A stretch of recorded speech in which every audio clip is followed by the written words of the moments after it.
warahmatullahi wabarakatuh. Perkenalkan, nama saya Pratiwi One, NIM 4424206, kelas Kimia B. Pada kesempatan kali ini saya akan membawakan materi tentang teknologi proses. Adapun pokok bahasan yang akan dibahas pada kesempatan kali ini yaitu ada 4. Yang pertama, pengertian teknologi proses. Yang kedua, diagram alir proses. Yang ketiga, identifikasi satuan proses dan operasi pada kimia industri. Dan yang keempat, proses mengubah ukuran bahan padat. Yang pertama ada pengertian teknologi proses. Kata teknologi mempunyai arti aplikasi dari ilmu pengetahuan atau saintifik yang digunakan dalam rangka untuk mempermudah kehidupan manusia. Teknologi akan membuat sesuatu tersebut dapat lebih bermanfaat. Dengan teknologi, maka manusia akan dapat melakukan sesuatu menjadi lebih mudah. Sedangkan proses secara umum merupakan perubahan dari masukan atau input, dalam hal ini bahan baku. Setelah melalui proses maka akan menjadi keluaran atau output dalam bentuk produk. Kemudian ada 3 kata kunci dalam mengartikan proses seperti yang terlihat di gambar, yaitu ada input, perubahan, dan output. Dengan demikian dapat disimpulkan teknologi proses merupakan aplikasi dari ilmu pengetahuan untuk merubah bahan baku menjadi produk atau bahan yang mempunyai nilai lebih, di mana perubahan dapat berupa perubahan yang bersifat fisik maupun perubahan yang bersifat kimia dalam skala besar atau disebut dengan skala industri. Perubahan yang bersifat fisik disebut dengan satuan operasi atau unit operation, sedangkan yang bersifat perubahan kimia disebut dengan satuan proses atau unit proses. Kemudian yang kedua ada diagram alir proses. Sebagai contoh, proses pembuatan garam dapur dari air laut sebagaimana yang ditampilkan pada gambar. Proses pembuatan garam dapur yang ditunjukkan pada gambar diawali dengan memompa air laut ke sawah yang miring pada musim kemarau. Pengaliran diatur sehingga terjadi proses penghabluran pada sudut petak tambak yang tinggi. Dari tambak ini hablur diangkut ke pabrik, di mana hablur ini dikristalkan lagi, dimumikan, dicampur dengan iod, kemudian dicetak. Kemudian ada simbol-simbol untuk identifikasi dari aliran pada diagram alir proses.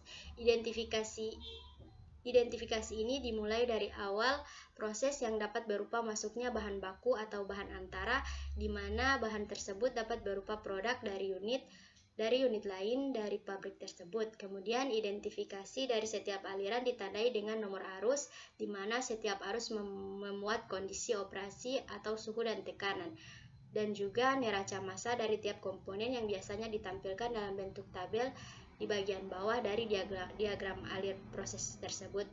Adapun simbol-simbol dari diagram alir yaitu yang pertama simbol aliran proses dimulai, yang kedua bahan baku masuk, yang ketiga bahan antara masuk, yang keempat aliran proses berakhir, yang kelima produk keluar, dan yang terakhir produk samping keluar. Kemudian selanjutnya identifikasi satuan proses dan operasi pada kimia industri. Satuan proses dan satuan operasi merupakan inti dari kimia industri, karena satuan proses maupun operasi pada pengolahan ini sangat menentukan ekonomis atau tidaknya suatu proses. Satuan operasi merupakan bagian dari sistem proses, di mana pada bagian ini lebih menekankan pada perubahan yang lebih bersifat fisik, sedangkan satuan proses penekanannya pada perubahan yang bersifat kimiawi. Suatu proses terbagi atas 2, yaitu proses kontinu dan proses tidak kontinu. Proses kontinu atau sinambung merupakan suatu sistem proses di mana selama proses berlangsung terdapat masukan dan keluaran. Sedangkan suatu proses tidak kontinu atau tumpak merupakan suatu sistem proses di mana selama proses berlangsung tidak ada masukan maupun keluaran. Yang keempat ada proses mengubah ukuran bahan padat. Yang pertama, peralatan pemecah dan penghalus. Peralatan penghancur zat padat dibagi atas mesin pemecah atau crusher, yang kedua mesin giling atau grinder, dan yang ketiga mesin potong atau cutting machine. Mesin pemecah bertugas melakukan kerja berat memecah bongka-bongka besar menjadi kepingan-kepingan kecil. Mesin giling bertugas memperkecil lagi umpan hasil pecahan menjadi serbuk. Mesin potong menghasilkan partikel yang ukuran dan bentuknya tertentu. Beberapa macam mesin pengubah ukuran dari bahan padat yang banyak dijumpai di pasaran yaitu mesin perajang, mesin pemarut, mesin pemipi, dan mesin penepung. Adapun proses pencampuran bahan, yang pertama pendahuluan. Pencampuran bahan merupakan salah satu proses penting dalam industri kimia. Pencampuran adalah peristiwa menyebarnya bahan-bahan secara acak di mana bahan yang satu menyebar ke dalam bahan yang lain, demikian pula sebaliknya. Adapun tujuan pencampuran bahan terbagi atas beberapa aspek. Yang pertama, menghasilkan campuran bahan dengan komposisi tertentu dan homogen. Yang kedua, mempertahankan kondisi campuran selama proses kimia dan fisika agar tetap homogen. Yang ketiga, mempunyai luas permukaan kontak antar komponen yang besar. Yang keempat, menghilangkan perbedaan konsentrasi dan perbedaan suhu serta mempertukarkan panas. Yang kelima, mengeluarkan secara merata gas-gas dan uap-uap yang timbul. Yang terakhir, menghasilkan bahan setengah jadi agar mudah diolah pada proses selanjutnya atau menghasilkan produk akhir yang baik. Yang terakhir, ada faktor-faktor yang mempengaruhi pencampuran bahan.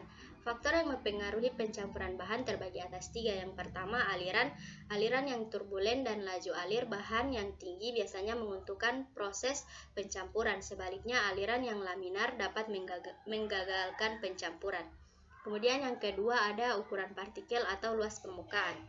Semakin luas permukaan kontak bahan-bahan yang harus dicampur, yang berarti semakin kecil partikel dan semakin mudah gerakannya di dalam campuran, maka proses pencampuran semakin baik. Dan yang ketiga, ada kelarutan. Semakin besar kelarutan bahan-bahan yang akan dicampur satu terhadap lainnya, semakin baik pencampurannya. Baik, demikian materi yang dapat saya sampaikan. Lebih dan kurangnya saya mohon maaf. Wassalamualaikum warahmatullahi wabarakatuh.